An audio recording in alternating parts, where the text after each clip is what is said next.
What's fascinating is that when neuroscientists use fMRI technology to look at the brain, they see that reacting and responding, they compete for the same resources. So it's a zero-sum game. You cannot both react and respond at the same time. So just by going through this pause, process, plan, proceed, we shut off what neuroscientists call the rage pathway in our brain, and we turn on this seeking pathway or this more responsive pathway. And not only do we do better, but we feel better. And all the fancy neuroscience in the world, everyone's had this experience. Like, you cannot be pissed off or overwhelmed about something at the same time that you're intellectually trying to problem solve and work on it.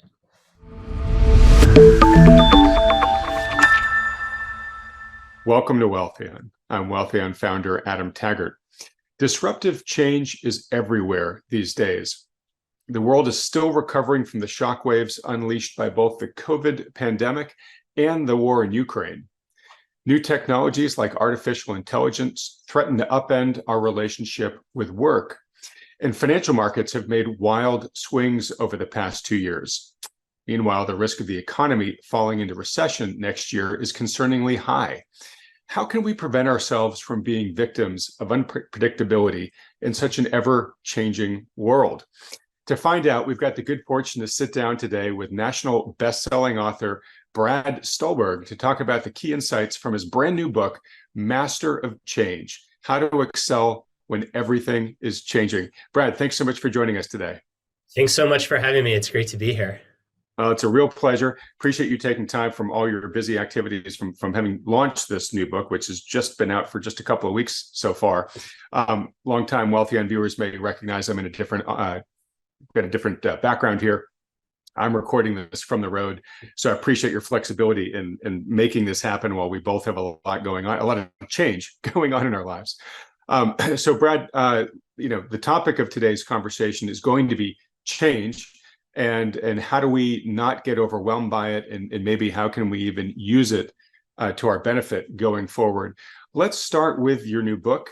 Why did you write this book, and why now?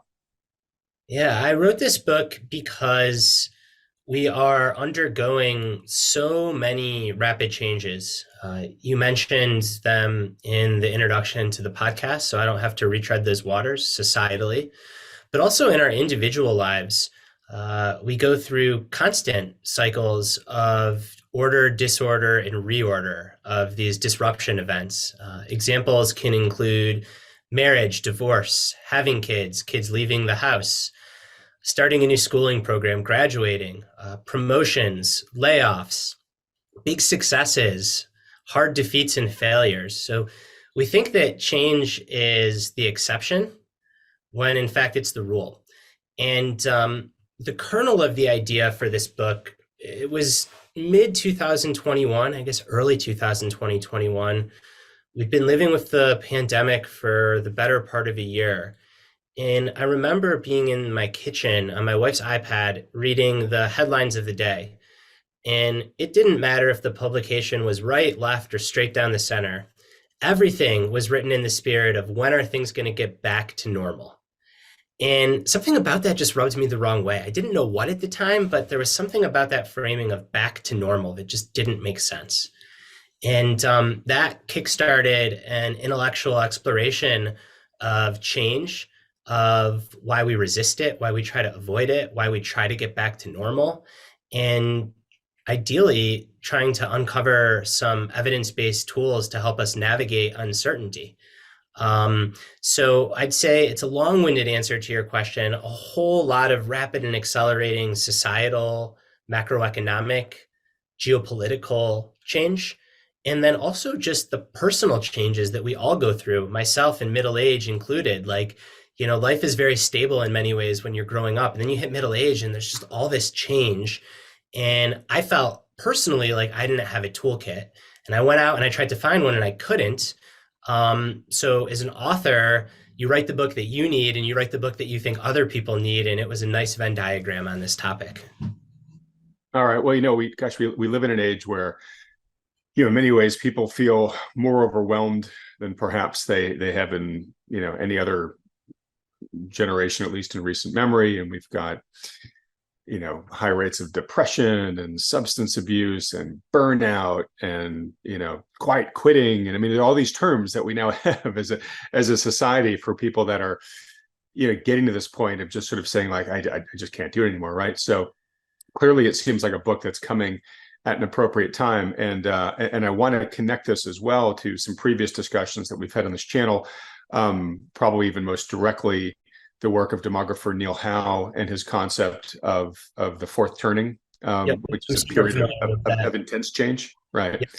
So I'm really hoping we can overlay some of your framework from your book on, hey, how somebody might make it through a fourth turning, without becoming collateral damage to all that change. But having gone through your book and having gone through some of your recent writings, this concept of the way to persevere is not through rigidity and always getting back to where you were before, but it's sort of this to the concept of sort of flexible evolution, if you will. And there's a term for this called allostasis, which actually goes back thousands of years, correct? Yeah, that's right. So there's these two competing models of change. And the first is called homeostasis. And a lot of people have probably heard of this. And homeostasis is actually the model that goes back thousands of years, really since the beginning of empirical science. And it describes change as a cycle of order or stability, then disorder or chaos, and then getting back to order. And homeostasis says that healthy systems inherently like stability, and therefore they ought to resist change. And anytime they face change, they should try to get back to where they were as fast as possible. Allostasis is a more recent term. And about 2 decades ago, some researchers stepped back and said, homeostasis isn't actually the best fit model for change. When you look at flourishing individuals, organizations, even entire societies, they don't follow that homeostasis model. Yes, they crave stability, but that stability is always recreating itself. So allostasis describes change as a cycle of order, disorder, reorder. So it says, yes, we do crave stability, but that stability is always somewhere new. And whereas homeostasis pits us against change, allostasis puts us in conversation with change. It says that change is something that we participate in. That yes, change shapes us, but we also shape change. And I think the etymology of these two words really elegantly captures the big difference. So homeostasis comes from the Latin root homo, which means same, and stasis, which means standing. So it essentially argues that we achieve stability by staying the same.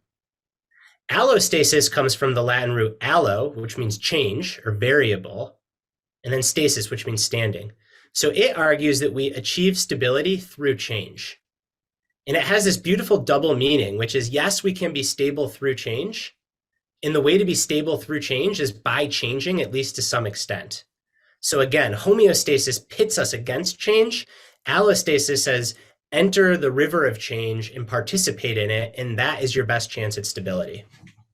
Okay. And I'm glad you ended there with the river of change, because I think that's what I was remembering from your writings is you talked about the Greek philosopher Heraclitus, That's who right. talked about entering, you can't enter the same river twice, right? Which you said was a really good allegory for allostasis. And that is 1,000 years old. So I guess you're right. The ancient wisdom thinkers and philosophers were onto this. It just took the scientific community a couple millennia to catch up. So yeah, I think that's like the first big thing for listeners, right? Is it's very easy to get trapped in thinking of change as this order, disorder, back to order. And that we want to be stable, so we're going to resist it. And I think much more realistic is thinking of change as an ongoing cycle of order, disorder, reorder. And we are always somewhere in that cycle, right? Like we're always somewhere in the cycle of order, disorder, reorder. And just knowing this and being able to say, hey, things are pretty stable. I'm in the order phase. Or, whoa, there's a pandemic. There's a war. I just got a divorce. I just had my first kid. I just got a cancer diagnosis. I am squarely in the disorder phase. And I don't have to like it, but I have to accept that's where I am. And the goal isn't to get back to where I was before. The goal is to get to a new stability somewhere new. All right, so let's talk about that for a moment. So how does one actually practice this? Maybe before we get there, like what are the best practices for? I'm going to go back to the words that I used, which you can feel free to replace with better words, but sort of this flexible evolution, Yeah. right? My conditions have changed, or there's lots of conditions changing around me. How do I, you know, how do I surf that change as opposed to just try to resist it, right? I go back to kind of that Aesop's fable about the oak tree and the reed, right, where the windstorm comes and the oak tree tries to, which is known for being so strong, but tries to resist the wind by not moving, and it actually cracks in half, where the very flexible reed makes it through the windstorm afterwards, right? So how do we surf those winds of change? Yeah, I love it. It's such a great fable and such a nice way of framing this topic. So the construct that I introduce in the book, that my research and reporting led me to, is very similar to what you said. I call it rugged flexibility. And at first, these two terms seem very diametrically opposed, like you wouldn't find them together, right? To be rugged is to be tough, to be determined, strong, hard. To be flexible is to be soft, supple, as you said, to bend without breaking.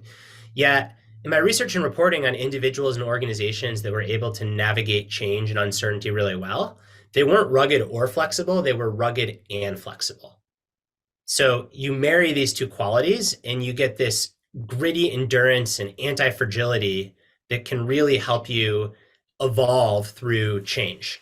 So if that's the language or the construct, then all right, well, what does it mean? How are you actually rugged and flexible? And the way that I've come to think of this is our sources of ruggedness are our core values. These are the things that we aspire toward, that we find really make us who we are. These can be our governing life philosophies or theses about how the world works, about how we work in the world, about who we want to be. Some examples to make it really practical: core values could be health, autonomy, intellect, wisdom, kindness, reputation, creativity, compassion, knowledge, so on and so forth. And those are our sources of ruggedness. That's what we hold on to.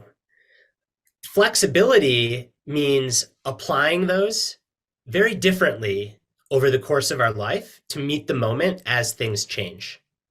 And this actually comes out of evolutionary theory. So if you think about evolution, which is the biggest, grandest change on empirical record, and when evolutionary biologists study species that have very good long runs that flourish over a long period of time, what they find is that these species, they have these two core competencies.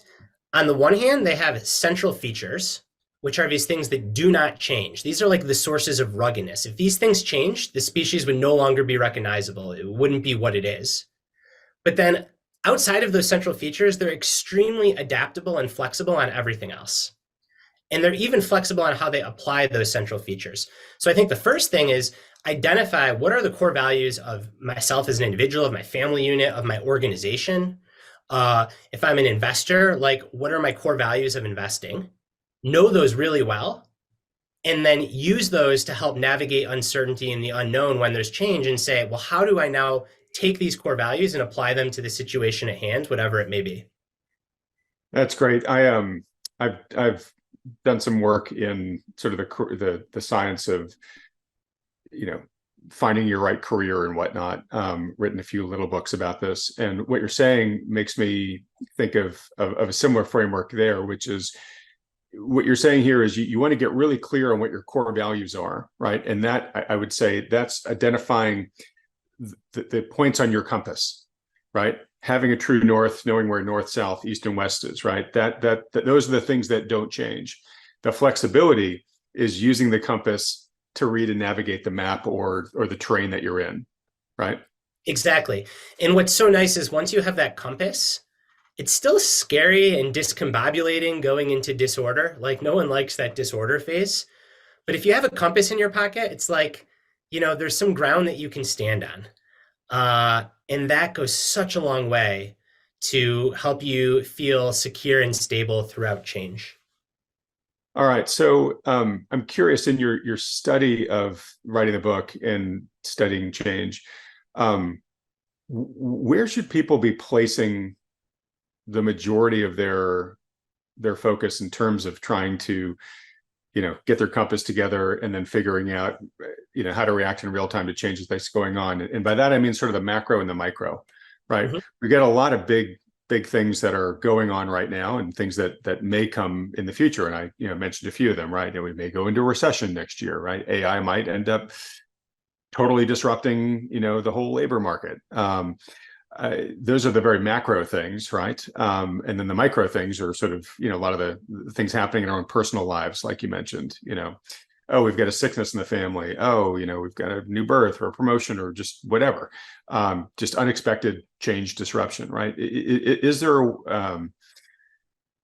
I guess, given the folks that you're talking to and the way you're looking at this, do you prioritize one or the other? Do you do it 50-50? Do you just manage to the hottest burning fire? I mean, how does this all work? Yeah, I think that you wanna say like what is most near to me and what is most important in terms of prioritization of where to focus.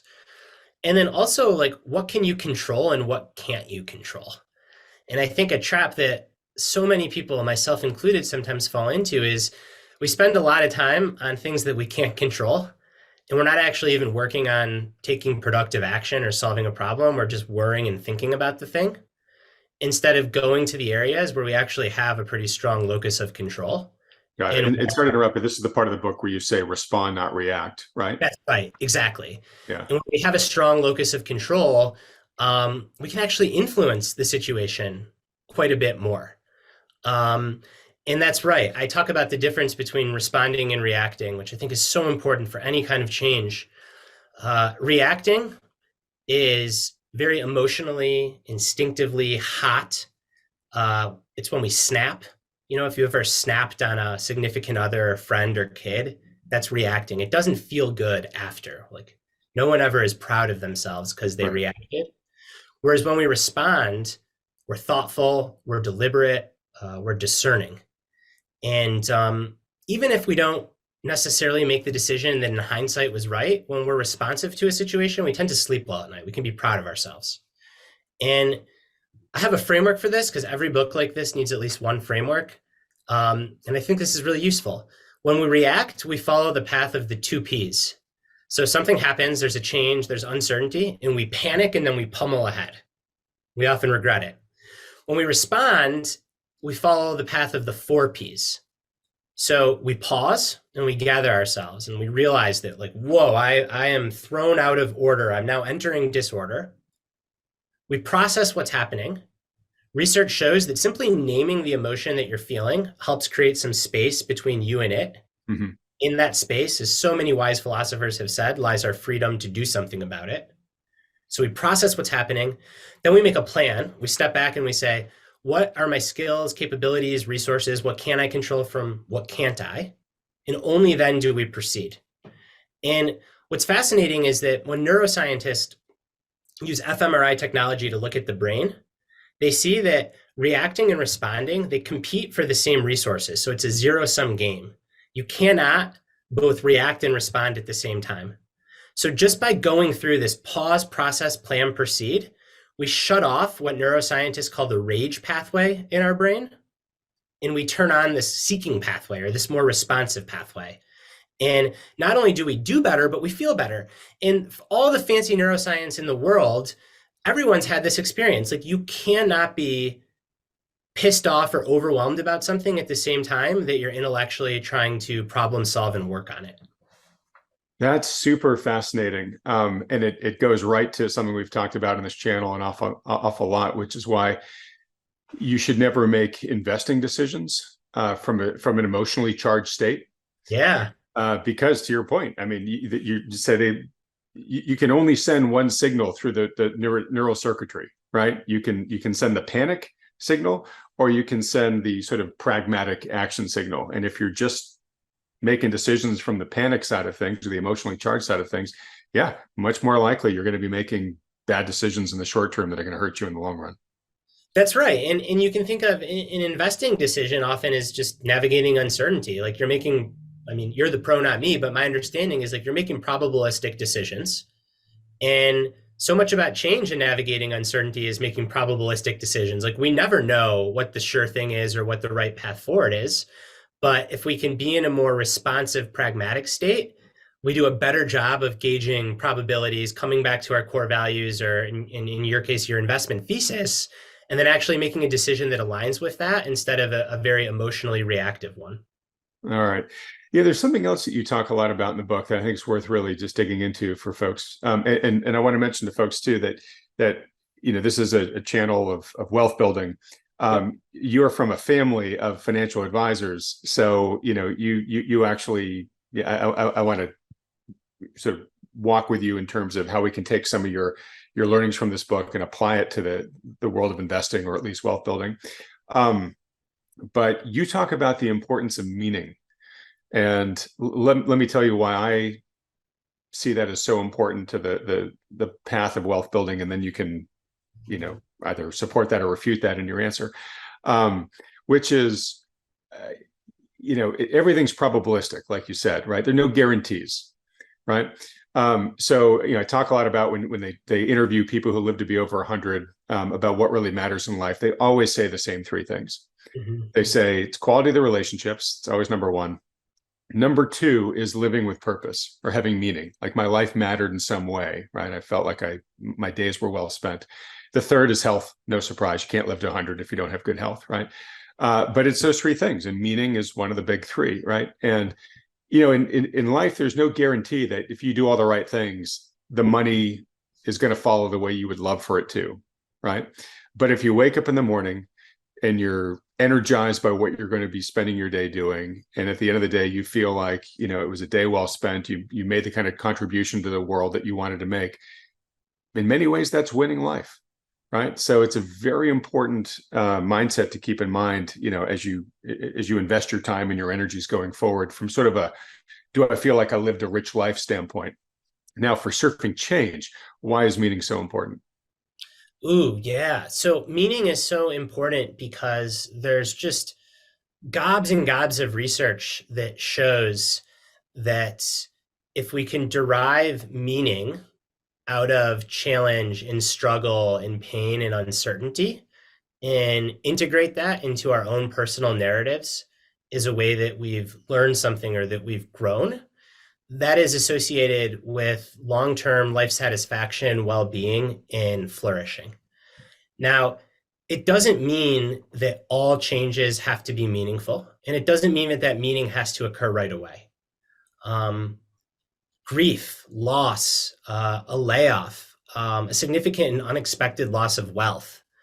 Like the worst thing to say to someone in the situation I'm thinking of, like the most extreme, a grieving parent, is you would never say, well, find some meaning in your struggle or write down 3 things you're grateful for. That would be so out of touch. So the bigger the change, the more time it takes for that meaning and growth to occur. And it very rarely occurs when you're in the middle of disorder. It tends to occur when you get to the other side, when you're in the reorder phase and you're looking back on it. But we do tend to make meaning and growth out of even the most harrowing changes, but we have to be patient with ourselves to find that. Now, for the smaller changes in our lives, we can make meaning really quickly. And we can think of change in a way as strengthening like our mental muscle to meet the world on its terms and to then take productive action. So every time there's a change or something throws us off our guard, we can say, hey, like this is just strengthening my mental muscle to be able to make a wise, skillful, thoughtful decision amidst uncertainty, which, as you mentioned, uncertainty is just the nature of reality. That's a great answer. There's a lot of your work that reminded me of the work of Angela Duckworth and her book Grit, right? Mm-hmm. And this meaning element, I think there's a lot of overlap there in the sense that, like, the people that have the perseverance, the grit to eventually really succeed in life or flourish, to use your term, right? They have to find meaning in the struggle, because if they don't, well, then you quit, right?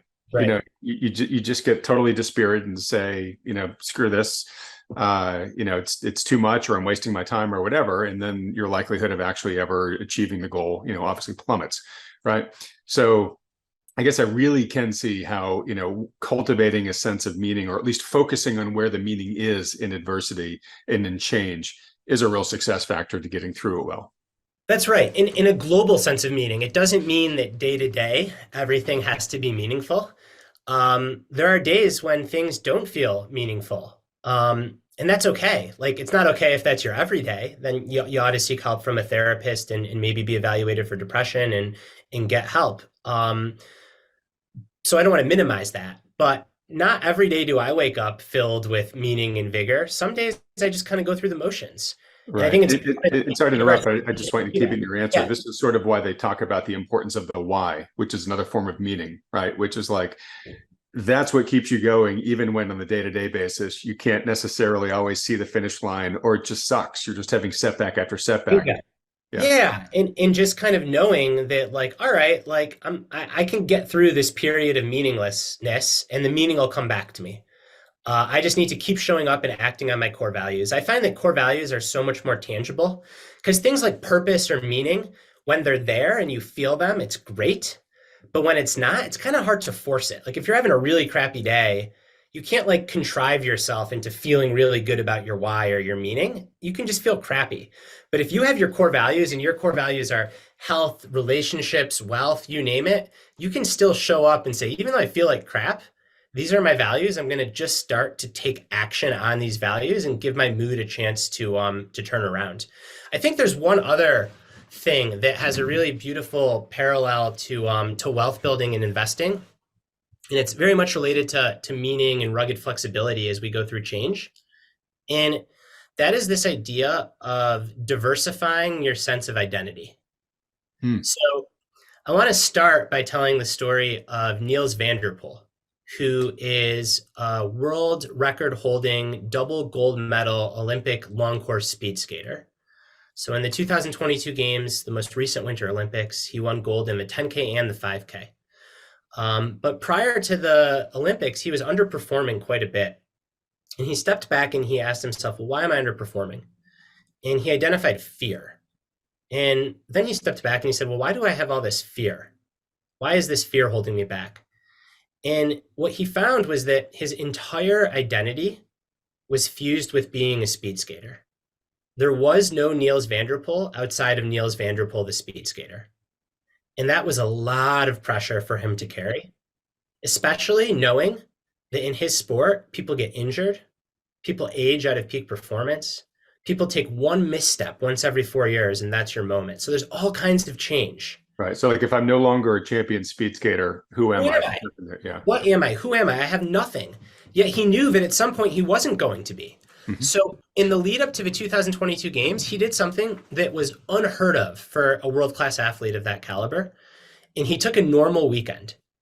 So starting on Friday night to Monday morning, he did nothing that had anything to do with speed skating. He went out for pizza and beers with his friends. He got involved in his community. He went bowling. He went on hikes. He got into reading. And he developed these other sources of meaning in his life. And what he says is that allowed him to skate from a place of love and joy versus fear.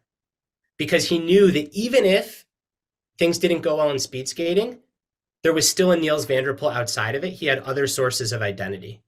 So there's two metaphors I use. With this crowd, the finance metaphor is a home run.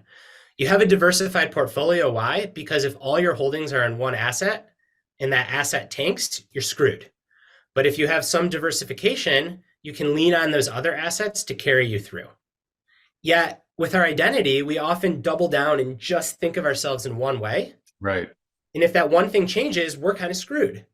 So we want to diversify the sources of meaning in our life to help us get through change. So if a change comes and it gets at one part of our identity or one source of meaning, we still have the others to fall back on. And the other metaphor I like to use is this as a house. So if you imagine a house and your house only has one room, and that one room floods, you're in big trouble. It's going to be very discombobulating. There's nowhere to go. But if your house has multiple rooms and one room floods, you can go take refuge in those other rooms while the flood sorts itself out. And our identity is like a house. We want to have multiple rooms in our identity house. And it doesn't mean that they each need to be the same size. It doesn't mean we need to be quote unquote balanced and spend the same amount of time in each room. It just means that we want to make sure that we're always maintaining enough important rooms so that there's some diversification in where we find our meaning, how we conceive of ourselves. So if there's a big change in one area of our life, we can get through it because we have stability in those other areas. Got it. And just give an example of how this would manifest. Is this like, well, yes, I am I use myself, I'm a financial YouTuber, but I'm also a spouse. I'm also a parent. I'm also a friend. I'm also involved in my community. I'm also, I don't know, a fitness guy, right? I Yeah, have sort of multiple senses of who I am. So if any one of those gets compromised, I still have the rest to kind of carry me through. that's right. And in a time when you put out or you have a big push on YouTube to grow your platform and to help people, and it doesn't go to plan, or even just day to day, you put out a video you think is going to crush and it flops. Yep, It it happens a lot. sucks. Yeah, it's part of the game, right? If you're going to play the long game, it's going to happen all the time. But then you go home and you're still a parent, or you go to the gym and you're still on the treadmill or lifting weights, and like you can still get wins there. Or the opposite, home life is really tough. Like your kids are growing up and your relationship with them is changing and you feel distance from your partner because, again, that happens to people too. Well, then you can double down and work during that period. So it allows you to go between these different rooms as changes occur in each one of them. All right. All right. Great explanation. All right. So just to get down to brass tacks here, the Yeah. book ends with 5 key questions and 10 tools that really help people, learn how to manifest this in their life as change swirls around them. Do you want to pull any particular ones out of those to let folks know about here? Yeah, there's a couple that I think are really important. Um, the first, I'm going to come back to it, is this notion of rugged flexibility and just knowing for that distinct domain of your life, like what are your values? What's your wealth building thesis? What do you care about? To your point about meaning, like what is your internal scoreboard? What's the stuff on your deathbed that you want to look back and be proud of yourself of? Know those like the back of your hand. And then when you feel overwhelmed and uncertain, ask yourself, what would it look like to live in alignment of my core values? How can I score well on my internal scoreboard? Use those things to navigate uncertainty and change. Great. And I hate to interrupt you just as you're about to list off the rest, but there's a really interesting debate that's been going on this channel very recently that you Yeah. might just really put your finger on.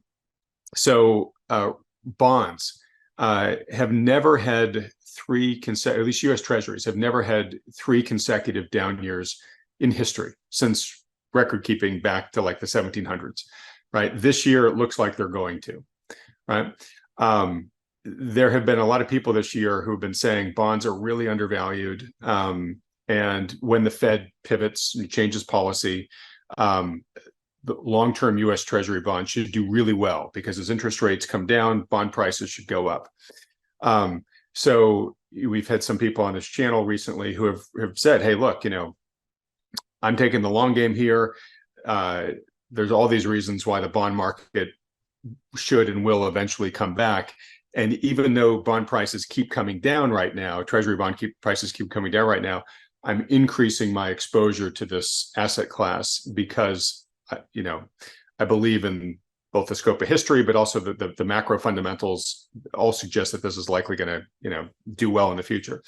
But for them, they are doubling down as the price goes down, right? And there's another cohort that looks at that and says, oh my God, bonds' days are over. We're only going to have higher interest rates from here on out. That's a follies game. That's a Roach Motel strategy, right? And for taking the side for a moment of the folks that are saying, look, bonds will have their day again. This is that sort of adverse change where they have to know what their compass is, right? They know what their values are in terms of, hey, this is how I evaluate investments, and they're telling me this is a really good investment, even though it's not performing well right now. So then what do I do about it, right? Do I eject or do I lean into this? And some of the folks I've been talking to have been leaning into it, but it's one of those instances where like it's not a fun place to be right now as a bond investor, right? And you've got to sort of determine, what are you going to do? Are you going to capitulate and run, or are you going to lean into it, right? And each investor needs to make up their own choice. But I think what you're saying is start from a position of really understanding what you feel about this asset class, what your personal situation is for risk tolerance and all that type of stuff, and then decide accordingly. That's right. Yeah, know your thesis or your value. And tying it back to my other point, diversify enough so that your entire, that your house isn't just one room. It's not just the bond room, especially right now. Like if that asset class is going through unprecedented shifts in uncertainty and unpredictability, then you want to make sure, at least I would want to make sure that I have some other rooms in my portfolio that are a little bit more predictable and stable. Right. No, that's fantastic. And in the specific case of investing, maybe even uncorrelated to Yes, even the better. big bet you're making. Yeah. Yeah. So yes, that notion of like your rugged core values and then using them to navigate uncertainty. I think something else is really important, a tool around expectations. So there's research that shows that our mood, or you could even say our happiness at any given moment, is a function of our reality minus our expectations. Mm-hmm. So when our expectations are better than our reality, we feel like crap. And in many ways, change is just our expectations going awry. What we thought was going to happen doesn't. And the more that we resist that and live in delusional thinking and latch on to what we thought would be instead of what is, the more we suffer. So a model of change that says, okay, my expectations were off. How can I quickly align my expectations to reality? So that then I can do something about it. I can meet the world as it is, not as I thought it would be. And I want to be clear because one common challenge to this is, so are you telling me I should set low expectations? And that's not what I'm saying. I think that internally for ourselves, we should set very high expectations of ourselves. But externally for the world, we should set at least accurate expectations. And it's very contrary to American or really even Western European thinking of be happy and everything's going to be great and be an optimist. It's kind of how we're conditioned to think. But we'd probably be in a much better position if we had a more pragmatic view that no, sometimes things aren't great. Sometimes things aren't going to be great. It's kind of like expect the worst and then be pleasantly surprised. And is it expect the worst, like not be an optimist, but be a pessimist? Or are you saying be a realist? Be a realist is what I'm saying. Yeah. Because, we're our best when our expectations and our reality is a match. So ideally, like the Zen master of change and perhaps the Zen master of investing gets rid of expectations altogether and just says, this is what's happening. I can see it really clearly. But it's very hard for us mortals to achieve that. But if we can minimize the role of expectations and maximize just reality as it is, we tend to make better decisions as we navigate change. Yeah, I mean that really is the whole practice, both of Zen as well as sort of the Stoics, right? Yep, that's right. They really were just about meeting reality and doing the best you can with it, basically. Yes. I think another important thing, I could go on and on, but I want to be respectful of your time and listeners' time. But there's a misconception that we need to feel really good and motivated to make progress and to get going, when in fact it's often the opposite that's true. We need to get going to give ourselves a chance to feel good and motivated. Mm-hmm. So we think, you need to be motivated to act, but motivation actually follows action. And oftentimes in the midst of like big change and uncertainty, it's easy to kind of shut down, to feel so overwhelmed or to lose motivation. And instead of freaking out when that happens, just normalizing that and saying, all right, I've lost my motivation. I kind of feel apathetic or overwhelmed. But if I just show up and get started anyways, I give myself a chance to feel better. So the shorthand way I think of it is you don't need to feel good to get going. You need to get going to give yourself a chance to feel good. Yeah. And this relates to change because, again, so often we isolate and we get overwhelmed and we shut down. And I think it's okay to feel those feelings, but just show up and get started on what's important to you anyways. And you often just feel better as a result of getting going. Yeah, I think that's really valuable because, it goes to that expression that humans aren't rational beings, we're rationalizing beings. That's right. And so it's somewhat similar, which is like, I'll use a fitness analogy, right? Like I work out in the mornings most mornings I do not want to get out of bed and go work out, right? But you kind of force yourself to, and you kind of begin to wake up halfway through the workout, and then you just sort of tell yourself, "Oh, well, I'm making my day better now," right? But you had to kind of just push yourself into the rote movement itself, right? So if you just identify, hey, if I just start action in these ways that I know are constructive, even if I don't feel it in the moment right now, the more I do them, the more, yeah, okay, I'll get in the groove and actually will start feeling good about what I'm doing. Yeah, it's the best example. So I'm also into fitness, and I'm decent at it. And people just assume like, oh, I must love working out. I love having worked out. Yeah, great way to Um, put it. but yeah, most days I don't wake up itching to go to the gym. Most days I just have to force myself to get started, and then just like you, midway through the workout, I start to feel pretty good. But this just flies in the face of all like the inspirational videos that are, find your fire and like hype speech, get motivated. To be clear, when you're feeling that way, that's great. Like ride those waves. We all have those days when we are feeling super motivated, and those are great days. But if you're not feeling that way, it can become a very quick self-fulfilling prophecy where you freak out instead of just saying like, all right, I'm feeling kind of flat, but I'm just going to get started and see what happens. Yeah, and what's interesting is, sort of what's serving us in this instance is a routine, right? Where it's a set of actions that we've just said, I know I'm better off for doing these things. And some might call that rigidity, but it's you're shaking your head, and so I want you to, but it's sort of the rugged flexibility you're talking about, right? Where Bingo. it takes a little bit of structure, and then it allows itself to react to whatever's going on in the real world. Okay, thumbs up from you. Yeah. Yeah, yeah. You read the book. So, but yes, that's spot on in how I think about it.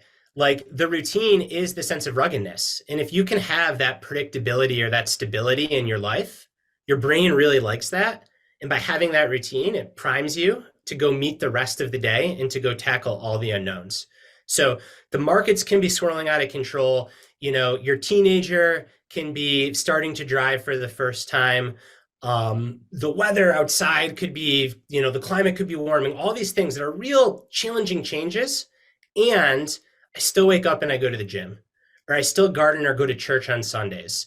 I still listen to country music on Fridays. Whatever the routine is, doesn't even matter what it is, just having that sense of predictability is like a happy, safe space that then energizes you to go take on all the uncertainty and complexity. So it's like a polarization, right? You want to have like solid, strong routine, values, ruggedness, which then allows you to go meet change and be flexible and navigate uncertainty. All right. God, great way to say it. All right. So in a second, we're going to talk about where people can go and get this book, Brad. But before we do, I want to go back to Neil Howe and the fourth turning, right? So, if indeed Neil's framework plays out as he thinks it will, and by all evidence, it seems like it is continuing to play out that way. We can expect more disruption as we go into the second half of this fourth turning, and we'll experience that as individuals, but certainly societally. Fourth turnings, for those unfamiliar with Howe's work, is where the status quo basically breaks down, and is then eventually replaced by something new, and that then starts the next first turning. But there's a lot of destruction of norms and everything we're used to. So to go through a period like that, obviously we as individuals need to be prepared for change. I think your book is really helpful in providing us with ways to do that. Just curious your thoughts on societally, like Mm. how do we societally deal with that type of change? How does society prepare to go through it? Is it doomed just to kind of sleepwalk into it, or is there a way, for some of the best practices you talk about to play a role in helping society manage this stuff a little bit more gracefully? Or is that just simply a function of however many people at the grassroots level adopt your behavior as it bubbles up? Yeah, I think I'm gonna lean towards the latter. Um, I think that like in Howe's framework, marrying it to mine, you'd say like it's massive societal disorder, and then eventually there's going to be a reorder. And I think what you're asking is like, well, how do you minimize the carnage in between the massive disorder and reorder. Exactly, because a lot of the past four turnings have been times of huge carnage, right? We're talking Civil War, Economic, World War II. physical, structurally, Yeah. yeah, it's really bad. Yeah, I mean, I think if I had that answer, I would hopefully be like in some CIA room or something. Yeah. I'm sorry, I didn't mean to put the weight of World War No, but III on your it's a shoulders. great intellectual question. I think when people try to over-engineer human behavior, it almost always backfires. And when people try to make predictions, like there's research that shows that, prediction markets like often fail in these massive situations of unprecedented change. So I always tread lightly here. I do think that if I was a leader of society in whatever capacity, I would really want to balance like trying to not change too fast and to hold on to some values that do make sense, while then shifting on other values that are due for a change, but still letting people feel like there's some ground underneath them. Hmm. Um, I mean, this kind of gets to like if I could wave my hand, like my own personal like policy agenda would be like progressive libertarianism, I call it, which is like essentially like, give everyone like a Taurus, have a pretty strong social safety net. Like that's the ruggedness. But then on top of that, like let the market do its thing and people will figure out, the market will figure out the best way forward. But that only works in my mind if everyone has like their strong social safety net, like their Taurus, Hmm. public schools, healthcare, whatever it is. And I think a part of what's so discombobulating right now is a lot of people feel like they don't have that at the societal level. Um, and that causes a lot of distress and resentment and then pushback. Um, but I think this is like it's a little bit outside of my pay grade to wave my magic wand. But at the individual level, I think it is preparing for a period of disorder and into reorder. And again, knowing your values and what you stand for, knowing your own risk tolerance in terms of your assets and how you think about your investments. Um, and then being willing to go dance with the disorder instead of resist it, or get overwhelmed by it. Um, but I'm a non-dual thinker, right? So like there's two camps, right? There's like regulate the hell out of everything camp, and then there's free market camps. And of course, I'm like, well, like how about, smart regulations and then let free markets do what they do. Um, but I think that there's just like been a loss of sanity and reason, which maybe happens with all fourth turnings. And it will be very interesting to see how things play out. All right. Well, folks, if indeed Neil Howe is right, and many of the guests in this channel are right, that there is a lot more disruption lying ahead of us. Obviously, then figuring out how to navigate that well is sort of an essential skill that each of us at the individual level needs to practice. To learn how to do that well, you should definitely go get Brad's book. Brad, where can people find this book? I mean, it's such a big national bestseller. It's pretty much anywhere books are sold, correct? Yeah, that's right. If you order your books on the internet, you can get it from Amazon, bookshop.org. It should be at your local bookseller. If not, you can request it. It's also on Audible. So pretty much anywhere you get your books. All right. And for folks that have enjoyed meeting you through this interview and would like to follow you in your work, in addition to getting your book, where can they go? Thanks for asking. My website is my name, www.bradstulberg.com. And I am on the social media platform Instagram, where my handle is at Brad Stuhlberg. Great. All right, Brad. And when we edit this, we'll put up the URLs there so folks know exactly where to go. We'll also include them in the descriptions below the video here, folks, too. All right. Well, look, just in wrapping this up, Brad, thanks. Super fantastic. I want to give folks two quick resources in addition to getting your book. That they should consider. One is just a reminder to everybody that the Wealthion Fall Online Conference is coming up fast. It's now less than 3 weeks away, Saturday, October 21st. As a reminder, everybody who registers, even if they can't attend the event live, you'll be sent replay videos of everything, all the presentations, all the live Q&A. So don't worry if you can't watch the full event live. You'll get those replays within 24 hours afterwards. Best faculty we've ever had. I've described the whole thing on the channel in the past, so I won't do it here. I just want to let folks know I interviewed Kyle Bass about 20 minutes before getting on here with Brad. His discussion alone, totally worth the price of the conference in full. Great discussion with Kyle. Of course, he's just one of over 15 or so of the experts that we're going to have at this event. So it's going to be really just super substantial this year. To go learn more about the event and to lock in the low early bird price discount, go to wealthion.com/conference. And the early bird price discount expires this Sunday. So if you want to lock that in, go do it now. Secondly, Brad and I have talked about how there's lots of financial implications for the type of change that's out there. Most people have a really tough time navigating them. One, because they just don't have the experience, or in most cases, they just don't have the bandwidth, right? They've got real families that they're taking care of. They've got jobs. They're figuring out how to deal with the change in each one of those things, as Brad's done a good job of painting in this discussion. So we highly recommend that for most people, especially with the type of potential future volatility we have, that you work with a good financial advisor who can be a good shepherd of you during that time period and help you make decisions from the respond part of your brain, not the react part of your brain, as we talked about. If you've got a good one who's doing that for you, great, stick with them. But if you don't, consider scheduling a free consultation with one of the advisors that Wealthion endorses. To do that, just fill out the short form at wealthion.com. Only takes a couple seconds.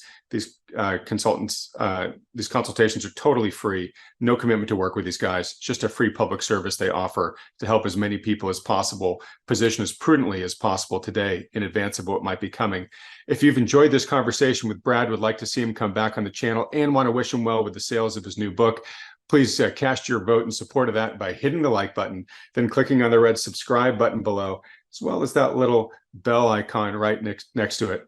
Brad, I want to thank you so much again. It was a real pleasure meeting you here. Best of luck on the book. Would love to have you back on the channel anytime you like, whether it's when you have a new book out or just an important new observation you want to share with the world. But if indeed, as times get more and more volatile from here, would love to have you come back on and help update folks on navigating their way through uncertain change. Well, Adam, it's really been a pleasure. I appreciate you having me, and I thoroughly enjoyed our conversation. So thank you. All right. Thanks so much. Everyone else, thanks so much for watching.